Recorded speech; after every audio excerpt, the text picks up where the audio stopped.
nagaan waaqayyoo isiniif haa baay'atu jecha ammas waa tokko isinitti himuun barbaada. Namni maaliif gara raajotaa deemaa kan jedhu gara nama waaqayyoo maaliif deema kan jedhu walumaa gala furmaata argachuudhaaf kan jedhu isinittan hima. Furmaata akkamii argachuu danda'a isa jedhu irratti macaafa moototaa boqonnaa isa lammaffaa boqonnaa 3 fi 4 irratti in argina. Tokkoffaa furmaata inni argatu keessaa inni jalqabaa furmaata kan ikoonoomii hin argata.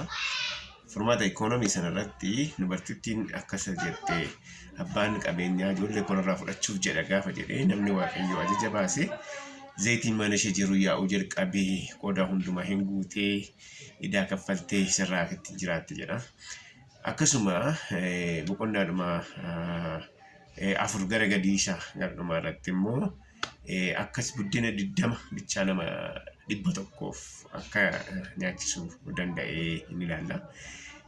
Ittaanee boqonnaadhuma 4 lakkoofsa 8 kaasee immoo dubartittiin mucaa dhabde sun akka mucaa argattee fi mucaan du'e sun akka inni du'aa karaa nama kadhannaa nama waaqayyootiin du'aa ka'uusaa ni ilaalla.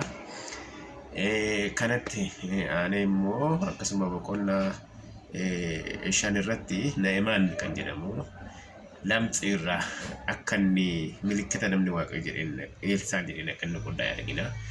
Kanaaf gara nama waaqayyo dhaqxanii ikoonoomii keessanii furmaata argattu. Uumamni illee isiniif fayyaduu danda'a. Bishaan irratti milikkita shaboo godhee waaqayyo fayyiseera jedhee dhuguma bishaan sun yeroo sana kaasee ulfa namarraa hin baasne hin fayye. Naannoo keessa kan jiru uumamni illee hin fayya. Akkasuma immoo fayyina naannoodha. Fayyina ikoonoomii keessanii fi furmaata hin argattu jechuudha. Keessi keessan dhukkuba garaagaraarraa hin fayyitu. Dhukkuba garaagaraarraa wanti du'ellee yoo jiraate hin ka'a. Wanti xinnoodha jettan immoo baay'atee waan dinqii hin ta'a. Kana immoo milikkita kan hundumaa Yesuus illee godheera. Du'aan ka'eera, dhukkubsataan fayyeera, seexanni iyyee ba'eera. Namoonni abaarsarraa bilisa ba'aniiru. Wanti xinnoon wanti hin jirre jiraateera. Buddeenni 542 nama 5,000 ga'eera. Ikoonoomii irratti illee jechuudha. Birriin yookaan saantimni qurxummii keessaa ba'eera. Inna Yesuus dinqii kana hundumaa godheera. Akkasuma immoo hafuura qulqulluudhaan geggeeffamanii bartoonni illee karaa bartootaa dhukkubsataan fayyeera, seexanni ba'eera, namni du'e ka'eera. Har'as bara keenya keessa namoonni afurri waaqayyo jira. Namoonni waaqayyo dhibee kaasanitti gargaaramee waaqayyo dhukkubsataa fayyisaa jira. Du'aan illee abdiin kan cite hin ka'a. Inna akkaataa kanattiin ikoonomiin namaa fayyaa jira. Afurri hiyyummaa camaa jira jechuudha.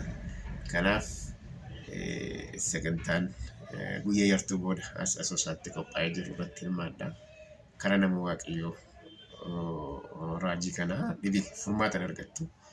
Nullee raajii isa dhumaa ta'e waa'ee Kiristoos dhufuusaa kana si yaadachiisna. Galatoomaa.